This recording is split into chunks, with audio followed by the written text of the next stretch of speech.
Alrighty.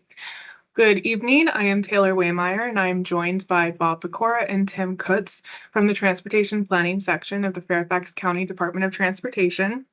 Please hold all questions until the end of the presentation or type them in the chat as they come up.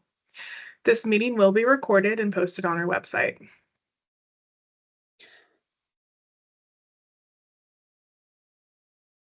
Next.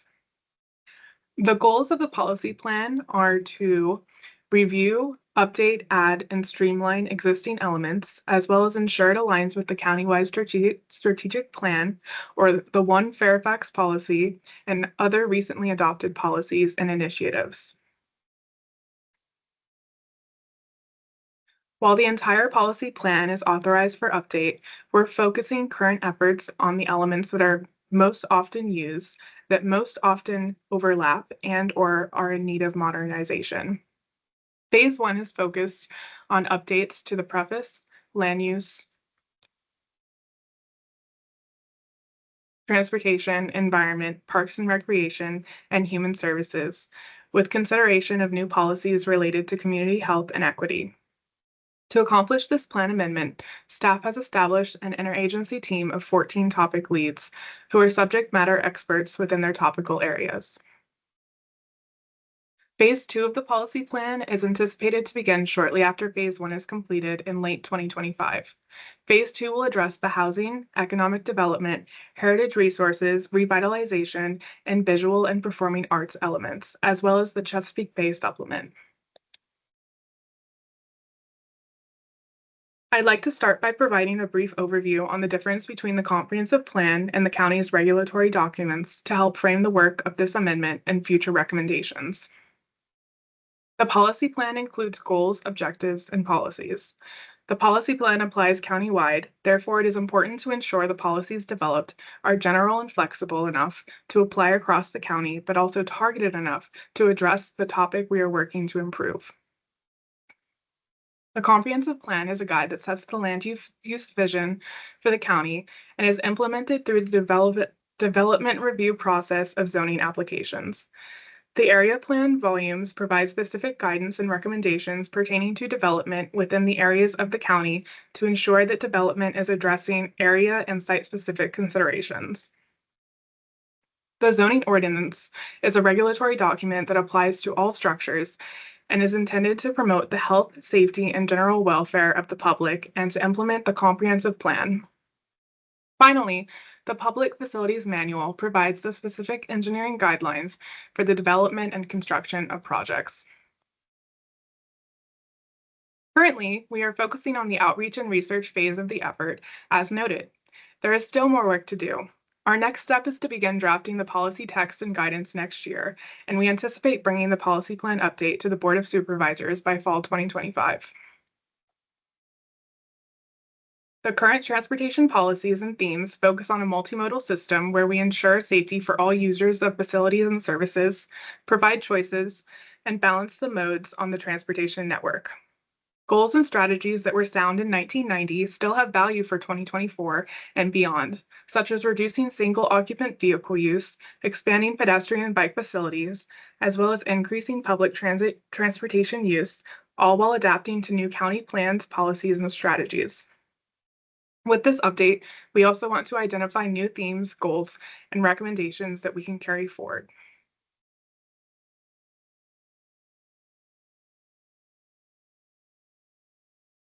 All right, looks like I'm up.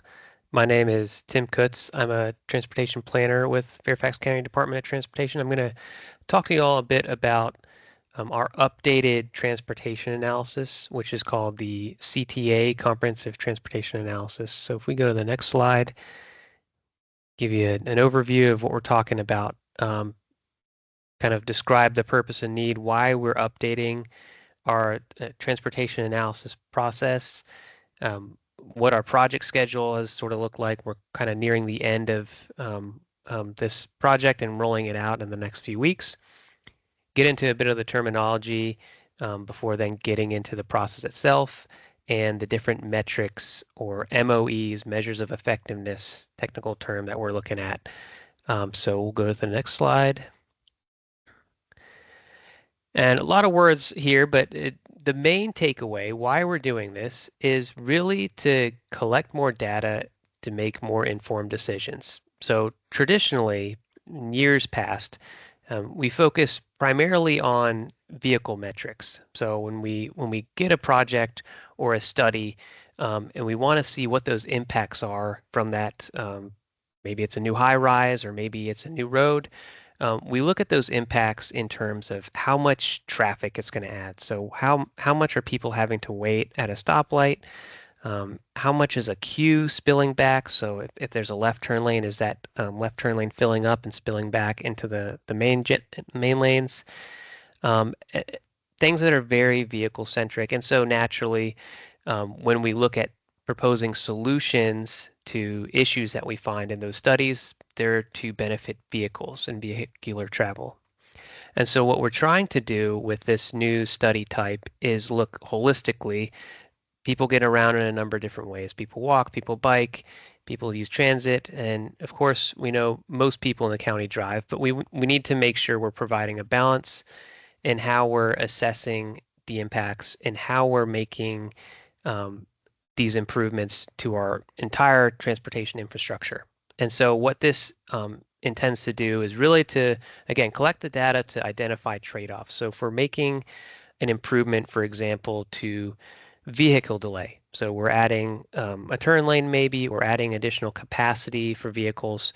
Well, that is going to have an effect on, for example, pedestrians trying to cross the street. You're now kind of widening that crossing, for example. And this is actually something that the Fairfax County leadership, the Board of Supervisors, has been asking for quite some time, going back to the June 2021 countywide strategic plan all the way up until the latest iteration in June 2024. And that's to revise the methodology for how transportation impacts are assessed using these other measures that look at different modes. So we go to the next slide. I mentioned the schedule. So this has been going on for about 4 years. And it started really with research. So looking across the nation at different ways in which folks conduct their departments of transportation conduct their studies, which measures they're using, what things they're measuring, and how successful those studies have been in kind of getting the change that they want. And we worked with a stakeholder group made up of county staff, VDOT, to select measures that would go into the final user's manual for the CTA. And that's really what the outcome is for this is and where we are now is publishing that user's manual and really getting folks comfortable with using it and comfortable with these measures. During this time, throughout this 4 year span, we've been rolling in the measures that we've kind of included in the study. So in a lot of the projects, if you guys are familiar with some of the projects that are going on currently or in the past couple of years in Fairfax County, we've looked at using and incorporating these measures again to make sure that they're the right ones that we want to include and they're getting us the end result that we're kind of after here and making that balanced approach. Go to the next slide.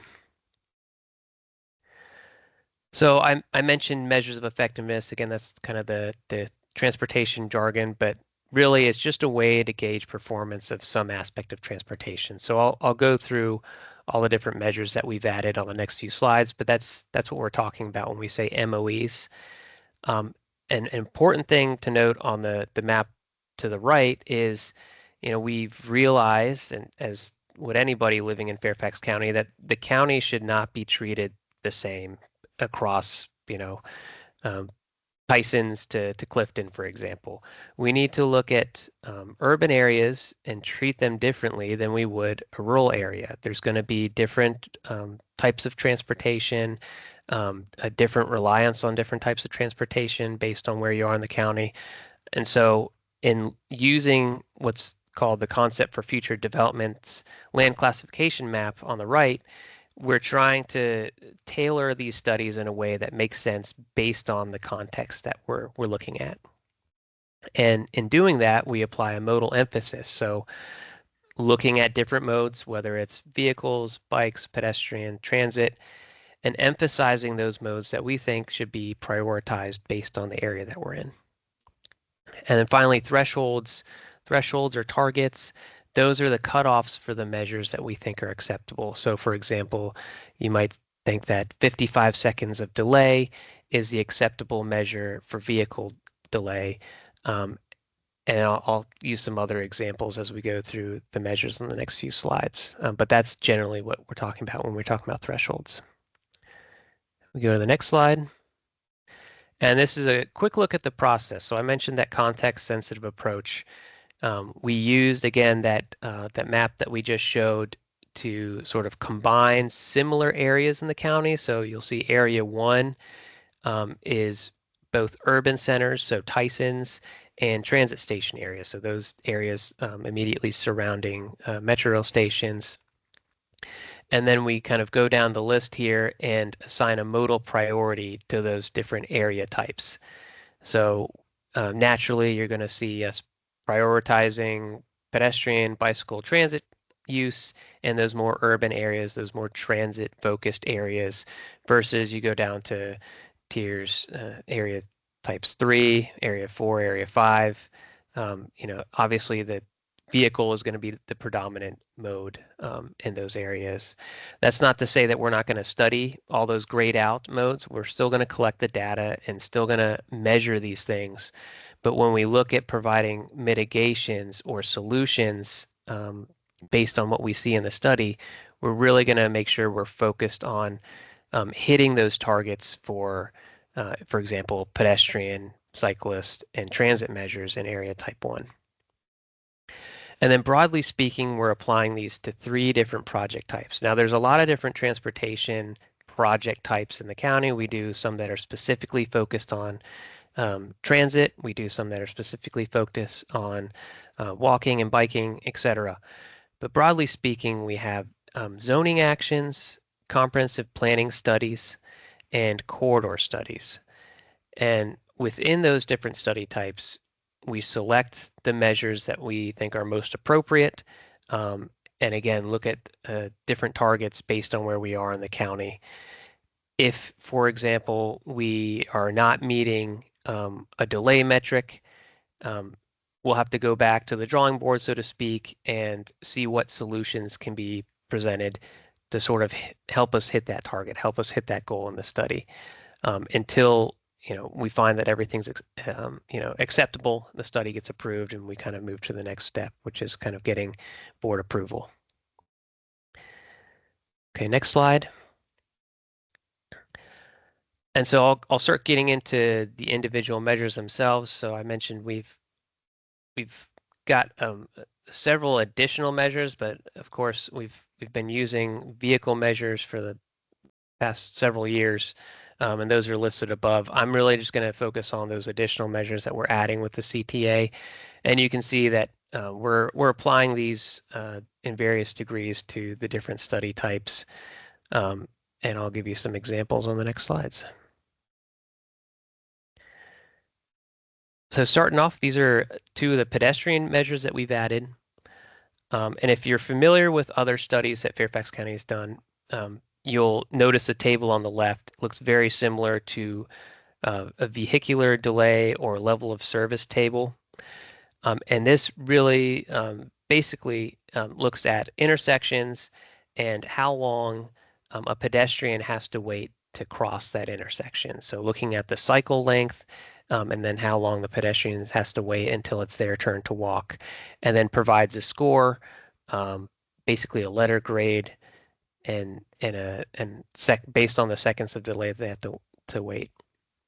And so we're using that to sort of balance out, okay, if we want to make improvements for vehicular delay, for example, what is that going to do on the other side? How long is somebody now going to have to wait to cross that street because we've now increased the throughput for vehicles? And so this is an example of where we have different targets based on the area of the county we're looking at. So those more urban areas that I mentioned, areas 1 and 2, we have a lower threshold. So we want people to not have to wait as long. So therefore we have a 40-second delay threshold versus those more rural areas or suburban areas. They have a higher threshold, 60 seconds of delay. And that's, again, in an effort to try to be sensitive to context. The second pedestrian measure is pedestrian level of comfort. This goes beyond what we typically would look at, which is a gap analysis to see whether or not there is a sidewalk or a pathway present. This actually looks at the sidewalk itself and assigns a comfort score, as you can see in the scale from 1 to 4, and then 5 being no pathway or crossing.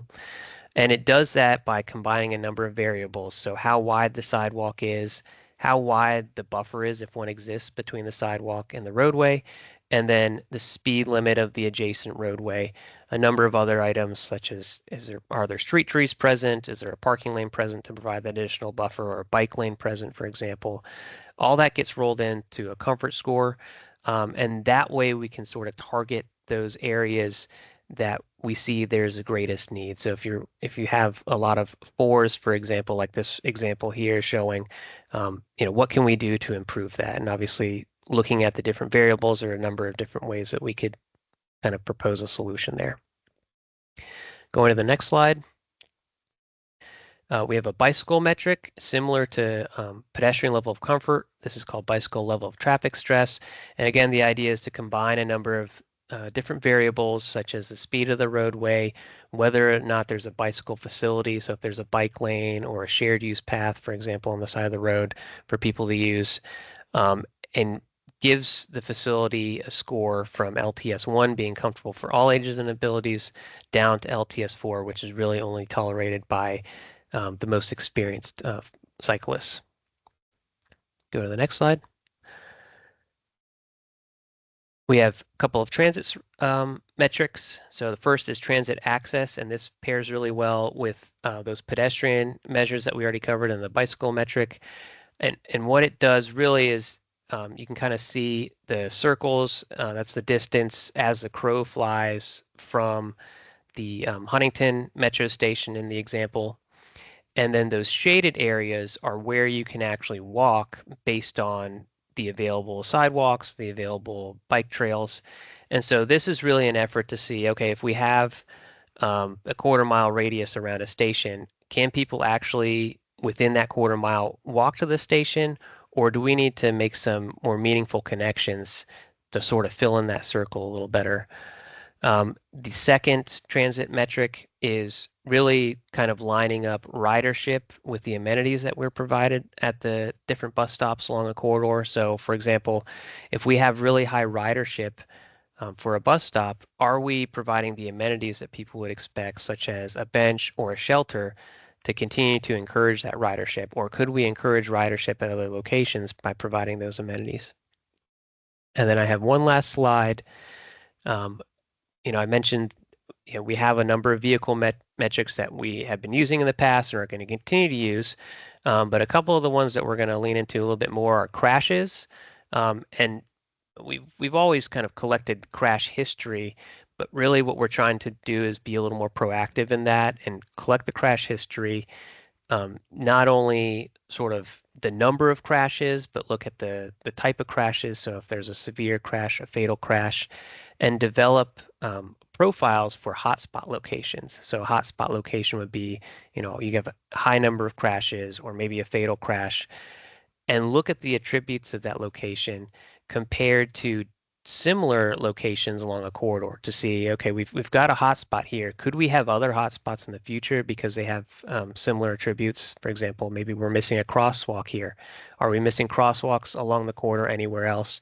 Can we be proactive in addressing those issues before crashes occur? And then finally, vehicle miles traveled. This is really a way in our corridor studies, in our larger area plans, to kind of weigh options against themselves. So if we have, for example, a planned bus line, a bus rapid transit system versus a no build, or other options where you're widening the roadway, kind of comparing those options against each other to see, okay, how is that going to affect people's travel patterns? And so we will look at vehicle miles traveled per capita, so per person, the average amount of travel that they would rack up based on those different options, and have that data to sort of help us make a more informed decision, which again is sort of the idea behind this whole study. And that's all I have, and happy to take questions now or at the end of the presentation.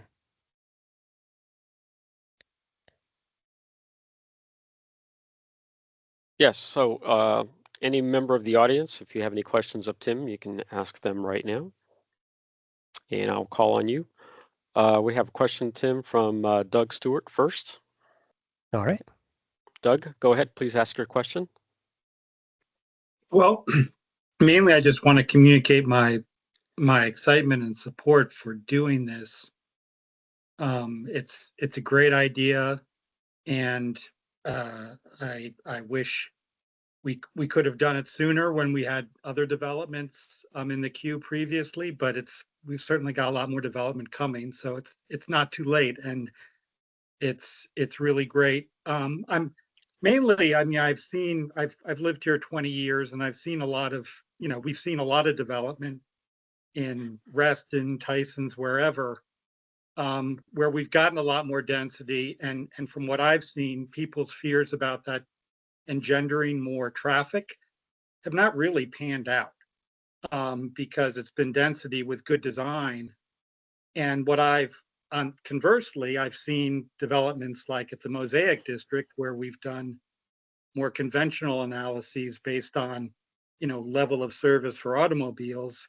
We've ended up widening roads like Gallows and 29 and made those areas, which are right near a metro station, even more difficult to walk near dense development. So I really I commend this, and I hope we can implement it just as quickly as possible.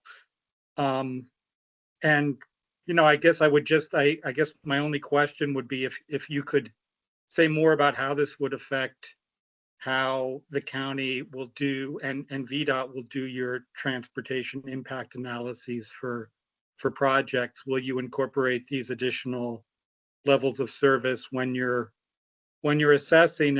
And I guess my hope would be that it's going to limit, road widenings when we're doing mixed use walkable development. For example, at Fair Oaks Mall, which, could be redeveloped. It's got a comp plan amendment for that, because those roads are way too big for the traffic they get. And I would hate to see those widened and make those areas less walkable.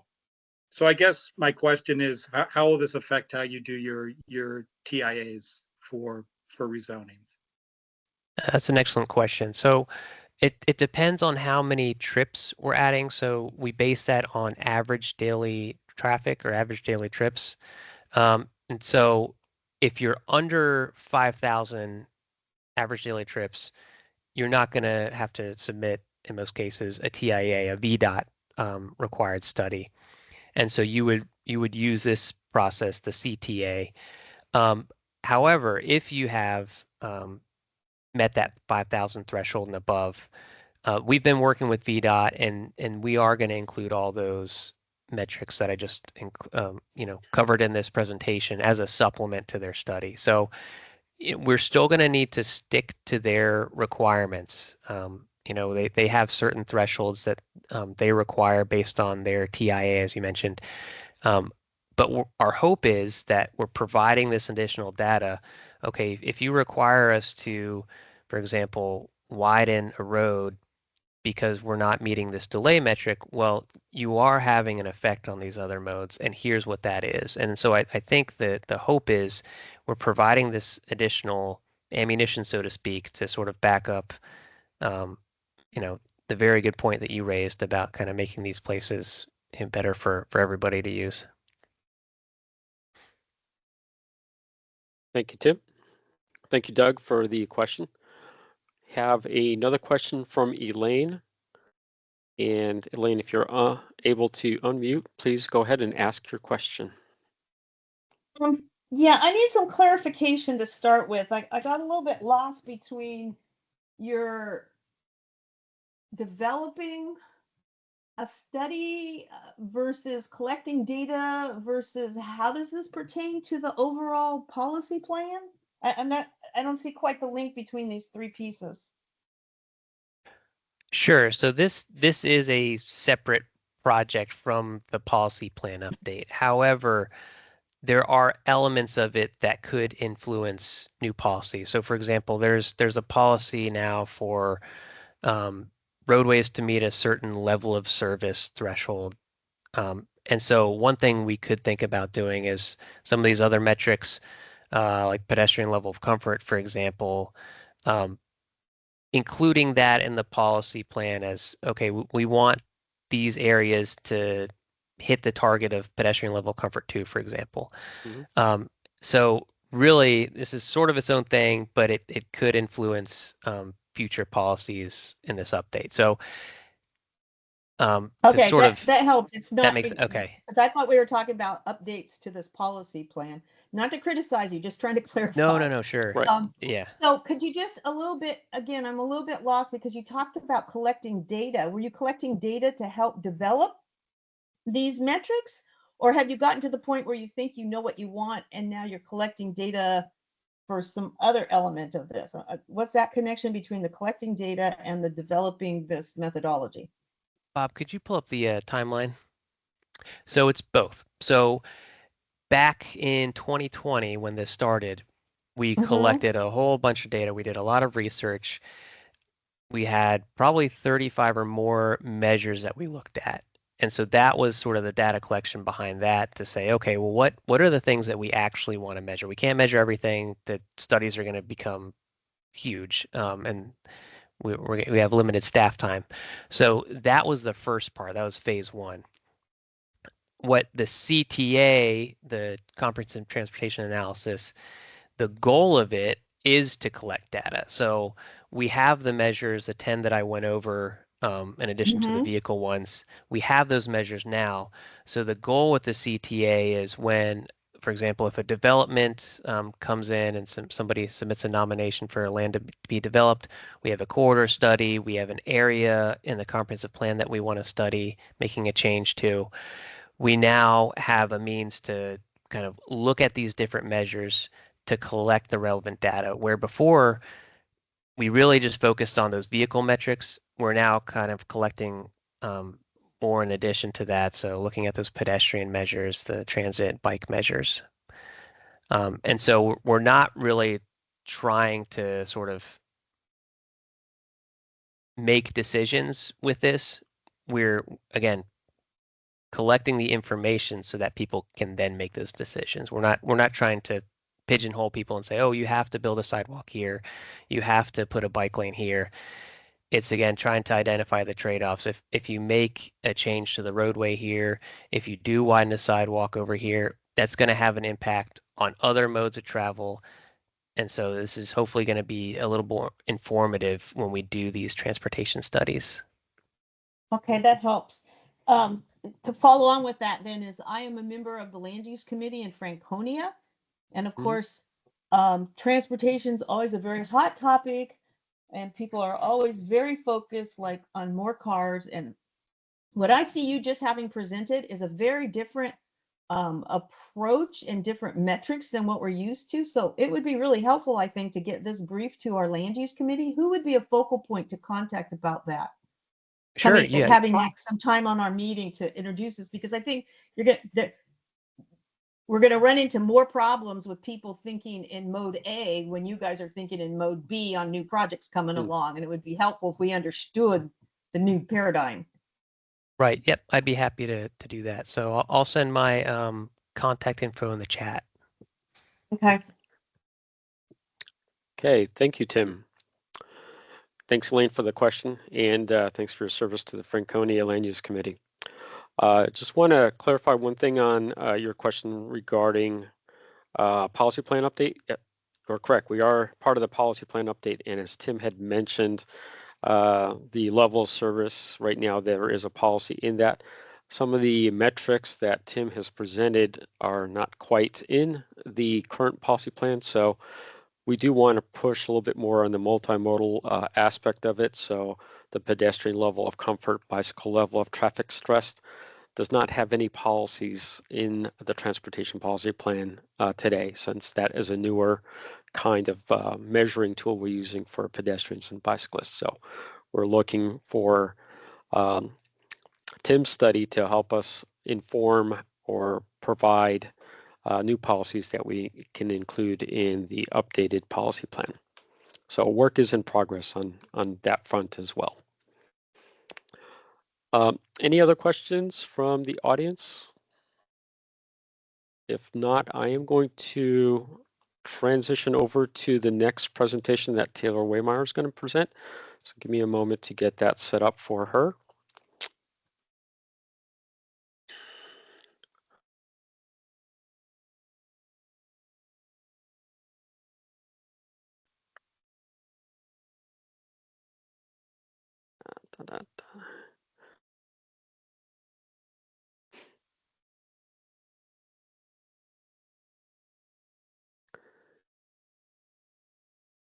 Taylor, you are up. Alrighty. I will be presenting on local jurisdiction transportation policies and issues at the forefront. So, we took a look at 5 different plans from localities in the DC region, as noted on the slide. Each plan has strengths, with the common theme being they all have good graphics and visuals that allow the reader to be engaged and keep the plans from reading like a typical document. There were a few trends from the plans. First, they emphasized moving away from cars and thinking about other modes of transportation, building the transportation network in such a way that they are not only adding lanes or building new roads, but looking from a comprehensive approach that focuses on all users and not only cars. Next, thinking about how to coordinate with other localities in the region, along with making sure there are cohesive values, coordination, and connections. Sustainability has been at the forefront. Modes which are seen as being more environmentally friendly are increasingly being prioritized. Finally, equity is being added, and although it has not been traditionally included, it is now being referenced in these plans because it has become a part of the decision-making process for transportation. Transportation goals are the broadest category of ideas described in these plans.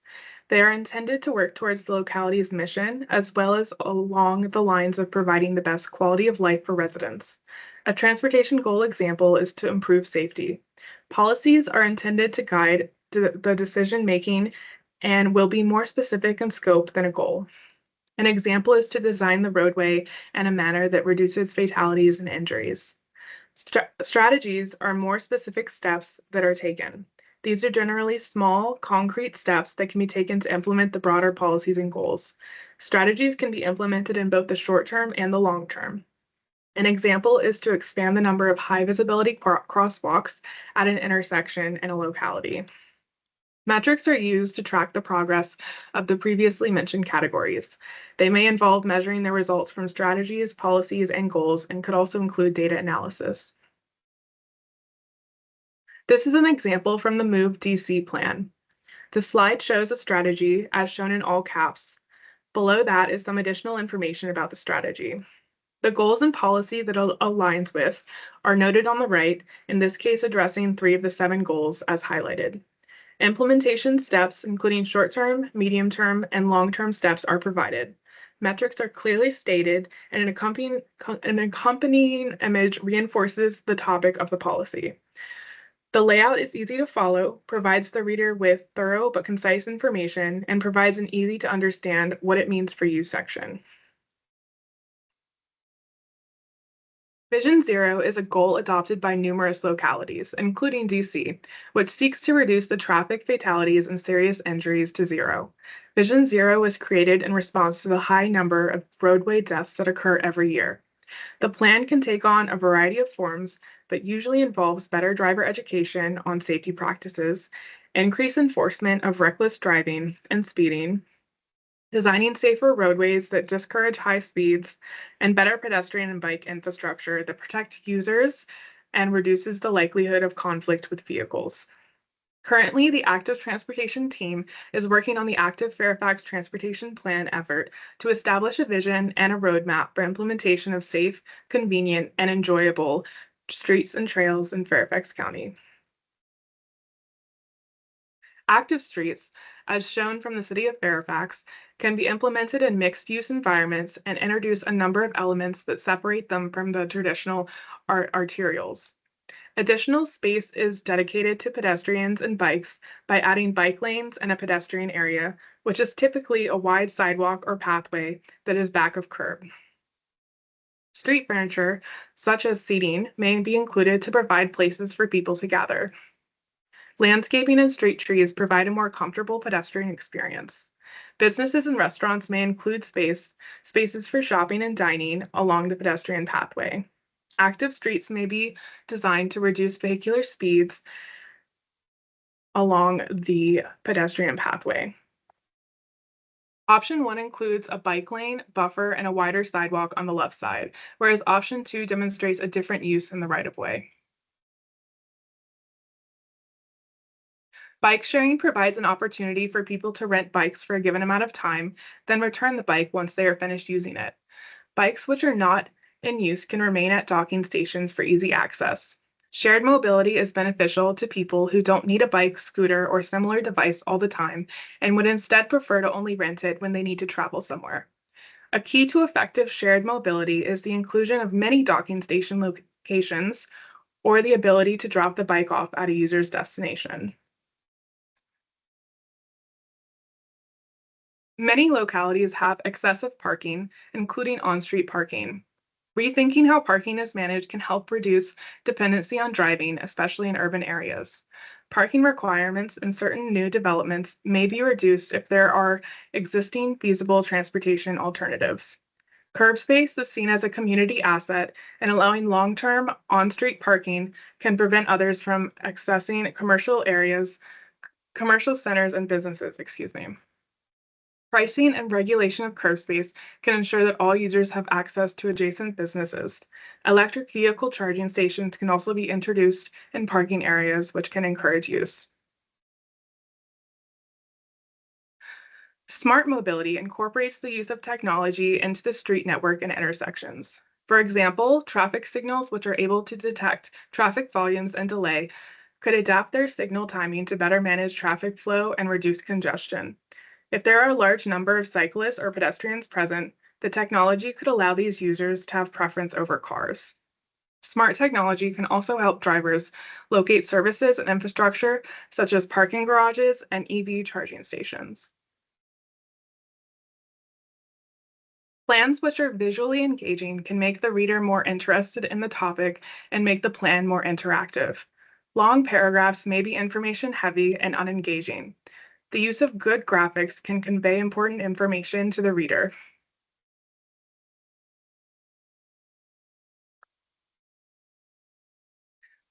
Listing the goals, policies, and strategies is key to a coherent, consistent document. If a plan does not include the goals, it can be difficult to see why the plan is important or why a certain aspect of transportation matters. Each of these plans recognizes the existing conditions and the given locality are not perfect, and the plans build off of current policy gaps and transportation needs.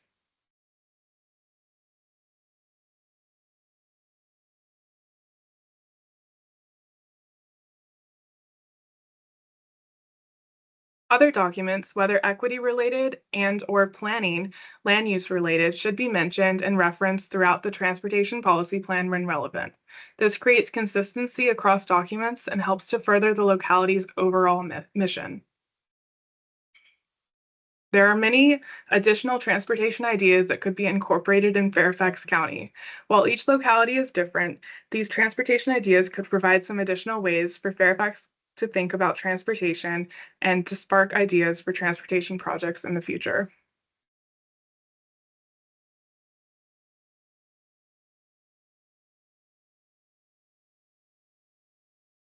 Okay, we're at that part of the presentation. Thank you, Taylor. We will entertain questions from the audience. And Elaine, you have raised your hand first up. Please go ahead, unmute yourself and ask your question. Yeah, like last time, I'm a little bit lost again as to how all of what we were just told fits in. Let me see if I've got this right. You looked at a bunch of other plans and came up with a lot of ideas about how to maybe make changes in our plan, how to present it better, things like that. But there's been no actual wording or crafting changes at this point to be proposed to people. That is correct. We are still in the process of gathering input from other communities, other areas, and we are also in phase 2 of our public outreach plan. So this focus topic session is to get input from members of the community, but we're also doing our studies of what other municipalities around the Fairfax area have already done. So, Okay, and so there's another effort going on, because this is the other part of the question. I see a lot of ideas here, but how are you going to decide which ones really should go into the plan? There's another effort going on where you're getting community input about whether we should adopt this or that. yeah, we are not at the part where we're going to be adopting what other communities have done, as we're just collecting data.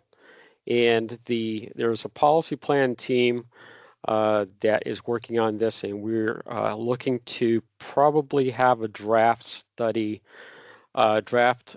the new policy elements sometime this spring. So we are still Okay, but that draft of these new policy elements, is there going to be some community interaction where you say, well, here's all these great ideas from all these other people. Which ones do we really want, community? Or are you going to say, we think these are the good ones. What do you think, community? Oh, we're going to have more community outreach meetings. So there is three larger community meetings happening late November and early December. And that is published on our county plan amendment website for the policy plan. So we can probably put that link in the chat for when those meetings are. But this is one of the first few steps of us gathering input from community members as we're doing this outreach. Nothing has been written yet, nothing is being proposed yet, and we will be working with our Planning Commission and the Planning Commission Policy Committee as well. Okay, I'm still missing a little bit of a gap between propose. Like, are you going to get community input before you even figure out what you want to propose, or are you going to be proposing it and then asking the community what they think? No, we have been out in the community, so we've started our outreach this past May, and we had a number of meetings already. So we are collecting input from the community members. We have not written any policies yet because we're still in the process of gathering input. Okay, I think that answers it. Okay. Douglas, you're up next. Please ask your question. Yeah, I guess I'm kind of have similar kind of a little bit like questions or trying to wrap my mind around this as Elaine did. And I like, I mean, these are really good ideas. It sounds very different from what's currently in the policy plan, and that I look at the policy plans kind of like there's like everything but the kitchen sink. There's so many objectives, so many policies. It's kind of all encompassing, and you get lost kind of. And I guess part of that is it's a very big county, so it has different, I guess as you were saying earlier, has different needs in different parts of the county. And in some places, like, you want to eliminate cut or reduce or deter cut through traffic, and in other places you're trying to create a street grid where there's more connectivity. So there's creating a policy plan for one county that embraces such a diversity of places is really hard. So I guess I wanted to like and I guess continuing on what Elaine was asking, is there a framework for what this policy plan kind of wants to be in terms of providing a stronger framework for how the county does transportation planning and improvements in the future? Because I could see, I would assume that most transportation investments are going to be in areas that are denser, and you'd want to, and because what you were putting forward seemed like more urban style multimodal improvements. And I guess I'm just trying to understand, and I guess if I had to put it into a question is, will this be pretty much a rewrite of the current transportation policy plan? Or is it going to be more of a nibbling around the edges and adaptation and modernizing of it? Yeah, that's a really good question. Thanks for that. this update is more than just a modernization, and is not to look at what we've already written. So in context, the policy plan that we have today, the transportation policy plan, was written in 1990.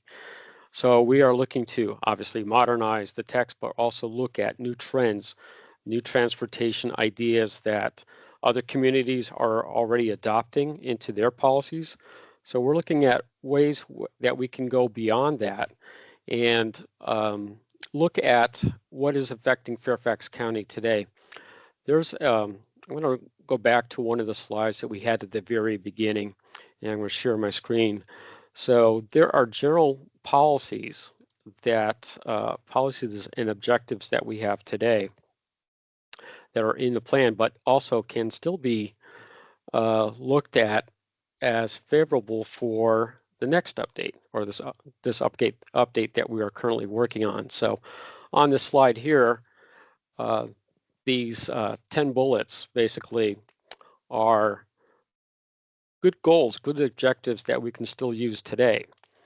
But we'd like to, there are specific objectives within these goals. And I've just listed, or we've just listed 10 of these. There's about 90 altogether for the county. So we're looking at if there are current objectives that fit the bill today and they were written in 1990, maybe they don't need to be changed. Maybe as previously, as Tim was mentioning about the different measures of effectiveness. So in regards to pedestrian bicycles, we don't have any goals or objectives that look at pedestrian level of comfort or bicycle level of traffic stress. We just say that there's expand pedestrian and bike facilities, but there's no way to measure how good those facilities are. So what kind of policies can we use to incorporate looking at existing facilities, existing sidewalks, or where there is a lack of trails or bike paths or shared use paths or some, there's no policy for that just yet. So we're looking to go beyond what we have, looking at all the recent documents, or looking at what other communities have put in place for their policies and say, you know, we can develop those. We're not going to directly copy what the other communities have done, but it gives us a trend, or gives us ideas of what to look for and what kinds of questions we can ask for. So the framework that you had asked about, has the county developed a framework? Not yet.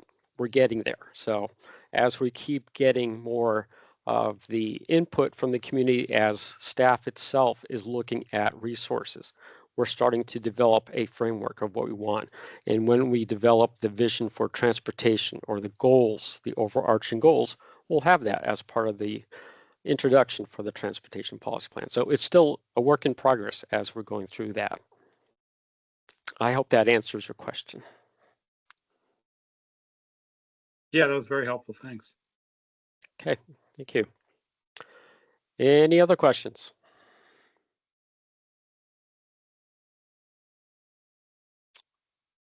I don't see any. Douglas, your hand is still up. Is that from before, or is that a new question? It's not up anymore. Okay. Well, I would like to thank everyone for attending this meeting, this focus topic session. We are going to be doing a very similar one, actually the exact same one, on Thursday evening at 7 o'clock as well, to if there's other people that you know that might have missed that this presentation. We'll be doing a repeat of tonight's presentation on Thursday night at 7 p.m. via Teams meeting. So again, thank you for attending. Douglas, Elaine, Mike Linsky, Tom Burke, and Gilkey, we appreciate you being here.